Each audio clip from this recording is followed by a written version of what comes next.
In this roadmap session, I'll take you through the next few releases and how we're adding value to each of our capabilities, including production, supply chain, projects, field service, people, finance, sales and customer, and all supported by our platform and AI capabilities. So in this session, I won't expand on every single item we see on the roadmap, but I'll instead just take some of the key features and expand on those.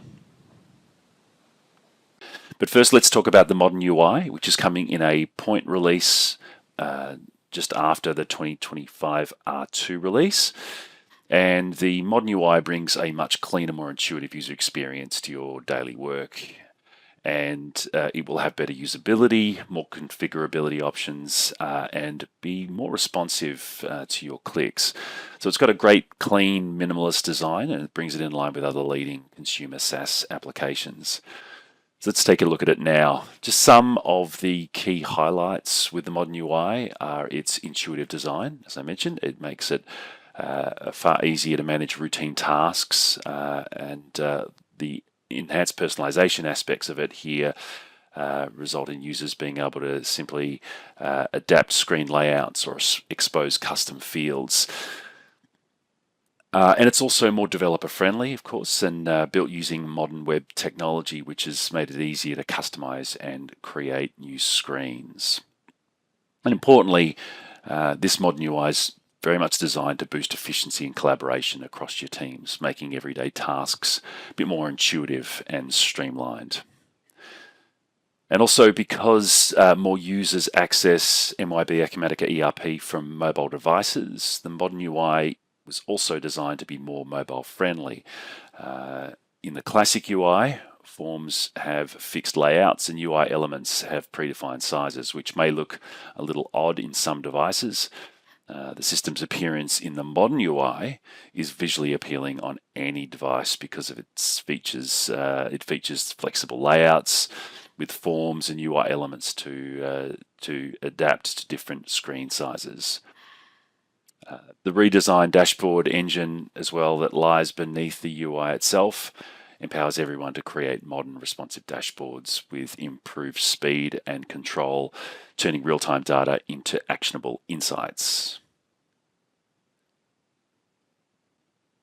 And you can now preview emails generated by business events before they're sent and modify their content. So you can review and edit that content, you can add or remove attached files, manage recipients, and so on. Moving into 2026 R1, our customers are going to see even more practical AI built into their workflows. We will be releasing AI Studio this year, which is a platform for customers to create LLM-driven automations, enabling custom workflows and prompt templates for document processing and other common tasks. But as we look ahead later, where we see reference to multimodal LLMs for document recognition and agentic workflows, where agentic workflows refer to AI agents that can autonomously manage multi-step business processes end-to-end and not just a single task. So you'll be able to build your own AI agents within AI Studio using simple language prompts to create automation of everyday tasks across any screen. An example is a typical quote request workflow where AI Studio can generate sales quotes directly from customer email inquiries, where instead of a user performing the manual steps to create the quote, checking the price and availability, the quote is raised with a current pricing and users can become the approval point before that is released to that customer. So it really cuts out a lot of that manual processing for some of these key workflows that you'll be managing across your business. And with AI Assistant here, you'll be able to interact with MYOB Acumatica and ask questions like, what's my best-selling product last month? Where the AI Assistant can deliver real-time suggestions, even in the form of data visualizations. Or the AI Assistant can respond with a request such as, should I go ahead and complete this action for you? But later, AI assistants can help users build custom dashboards. And with AI Advisor, you'll get predictive insights like when to stock up for busy periods or which products to sell in conjunction with others. There'll be multiple enhancements to generic inquiries, which will deliver improved performance, particularly the ability to disable record counts and totals, which results in faster load times and improvements in nested inquiries. And this is the case when a generic inquiry is used as a data source for another generic inquiry. And then later, as we look ahead, a very significant change coming there that impacts data warehousing and reporting. In many cases, as businesses scale, there's a need to separate reporting data from the transactional database that can obviously lead to performance issues when running multiple GIs and dashboards. So data needs to be extracted, needs to be transformed, needs to be aggregated and stored separately from transactional data. And to achieve this, we can utilize services from data aggregators like Apache Kafka, Airbyte, and Fivetran, just to name a few. So that's what's coming on the platform, a modern and adaptive user interface and an AI-first approach to enhancing workflows.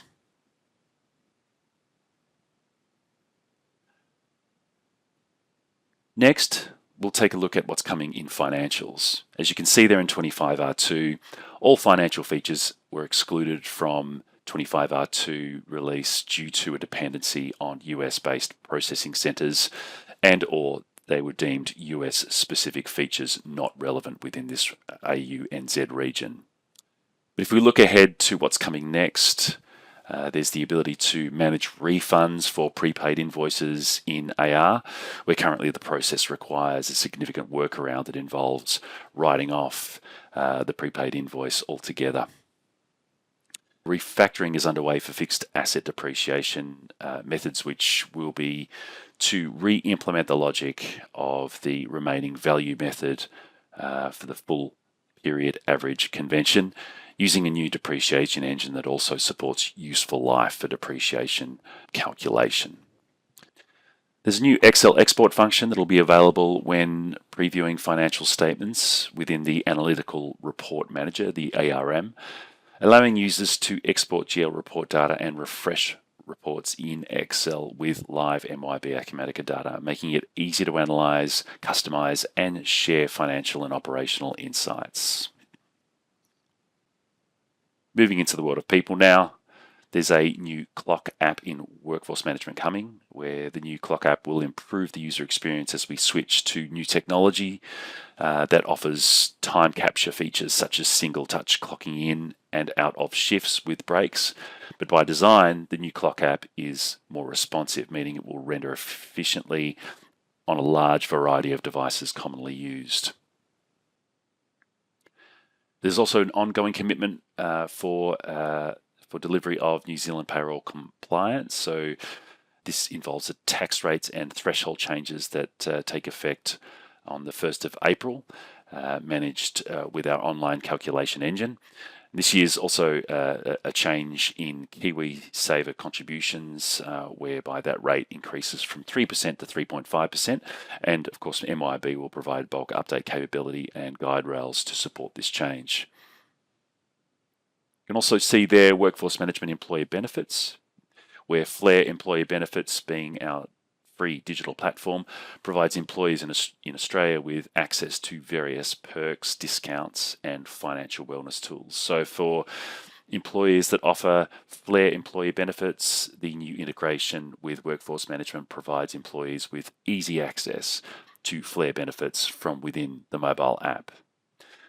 Now, if we look next, we see reference to AU payroll compliance. The big payroll change coming from a compliance perspective is the payday super changes set to take effect from the 1st of July 2026.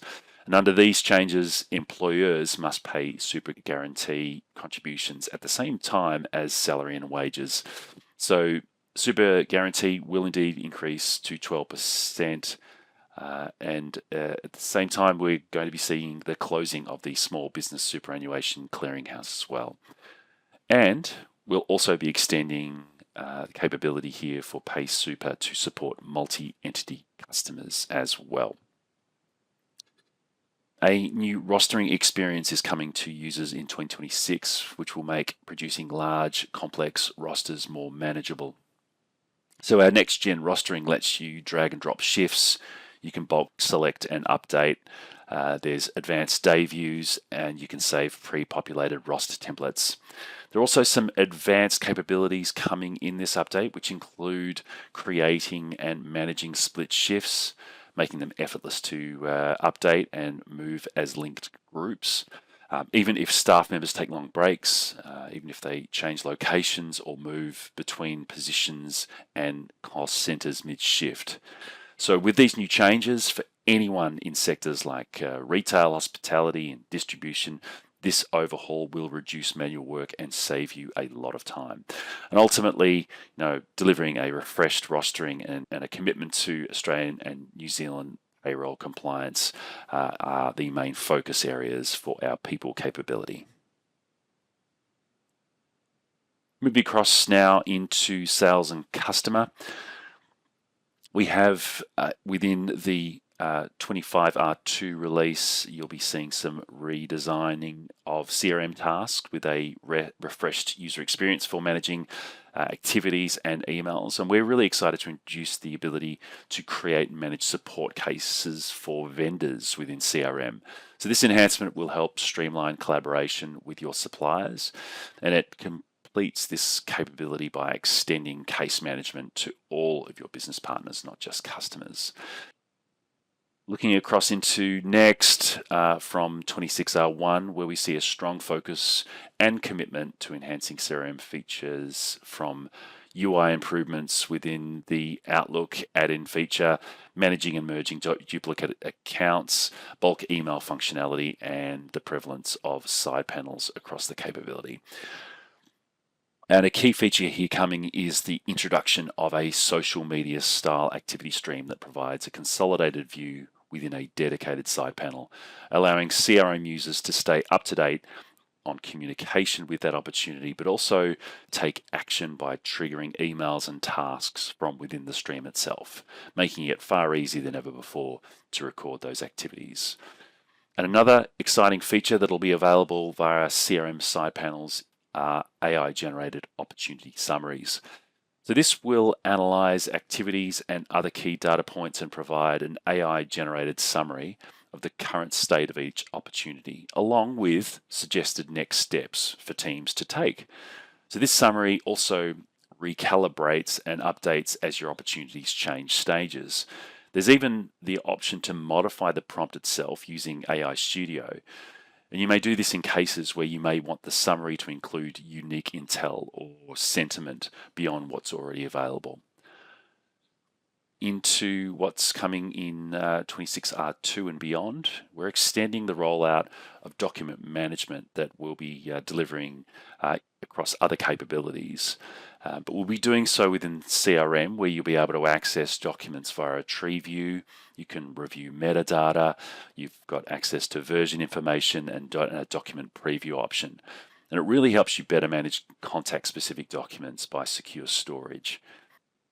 Moving into supply chain now, coming in a point release beyond the 25R2 release, you'll see AI-driven cross-selling, which helps sales teams recommend the right products at exactly the right time. So the cross-sell assistant looks at customer historical sales history and buying patterns and recommends items that are often bought together. The process of adding cross-selling items to a large number of products does take time. It takes a lot of manual effort and market expertise. So the cross-sell assistant automatically generates cross-selling suggestions for stock and non-stocked items by analyzing historical data. And this ML-based tool creates relevant suggestions that save you time and the need for that manual entry. Moving into what else is coming in the 25R2 release, we will see the introduction of an order orchestration assistant. And so this overcomes challenges in decision-making when shipping orders within multi-warehouse environments. And this feature enables a faster, smarter order fulfillment process. If we look ahead to what's coming next, you'll see that there's features here that build on that directed put away feature delivered in that prior release. And we'll see improvements to further optimize and simplify the simultaneous automated receipting and put away of goods, particularly useful for warehouse staff in companies that don't use a single staging location before putting goods away. And then if we look much later into 26 R2 and beyond, we will see the introduction of Available to Promise, which uses stock availability data and supplier lead times to determine availability dates at that sales order entry stage. Moving across into projects now, if we focus on 25 R2, we'll see some mobile app enhancements, including the ability to create and manage change orders and change request workflows. We're also really excited to introduce a new project status form, which is otherwise known as the Project 360 dashboard, which puts all of a project's information in one place, from high-level metrics to financials to documents and project reports. So you'll see this new form which delivers a real-time view of your projects, making it ideal for construction firms. So you can get a quick summary of those key measures, you can track progress and spot issues so your team can act fast. And then later, we'll be enhancing our material management capability, which also will be a multi-release initiative. But the phase one of this is the ability to get a list of materials at the early stages of a project and get those materials ordered and deployed so that everyone has everything they need out on site before that work begins. Moving into production now, if we take a look at what's coming in 25 R2, particularly in a point release post that release, you'll see the introduction of a production order view form, which gives you a clearer, faster, and more actionable view of your production schedule. You'll be able to spot delays earlier. You'll be able to understand dependencies more clearly, especially where sub-orders are linked to parent orders. So it'll give you an overarching bar that represents an aggregate view of all orders in that family. And so you can make smarter scheduling decisions. Also coming in a point release just beyond the 25 R2 release is AI-powered anomaly detection. This helps you identify material cost deviations and or labour time cost discrepancies, production cost variances and employee performance. This allows you to manage by exception and simply manage those cost variances surfaced by these AI tools. And then moving into what's coming in 26R1, we'll see the introduction of a shop floor kiosk where production staff will be able to more easily manage their daily tasks, and users will be able to scan to log in, review their allocated production orders, clock in their time, enter production quantities, completed and raw material usage. They can review technical documents to assist them during each phase of production, and effectively manage all shop floor operations within an intuitive app available on their choice of mobile device. And then lastly, we'll continue to improve our advanced planning and scheduling with new views for work centre capacity. And finally, what's coming for field service? If we look at 25R2, particularly a point release beyond that R2 release, we'll see the introduction of a modern calendar board with improved performance and navigation, offering easier appointment views for scheduled and unscheduled work. Users will be able to create appointments within the new board and drag and drop unscheduled orders to efficiently allocate to technicians where they can see availability. The value here is faster, smarter dispatch decisions. There's better response times for emergencies, greater transparency and coordination across large service teams as well. But looking ahead in 26R1, we have attribute-specific pricing on lot or serial tracked items, and this will be made available, and that ensures that the correct sales price for that specific serial or lot tracked item is passed on to those service documents. Then from 26R2, we'll see the first phase delivery of our field service redesign, where there'll be a reworking of our service locations, work order management workflows, cost management, even a mobile UX. So this is really, really exciting. Phase 2 will come in a subsequent release, and this will cover quoting, equipment, and contracts. So we're really excited to be introducing a redesigned field service environment, but that's backed by improved resource tracking and scheduling as well.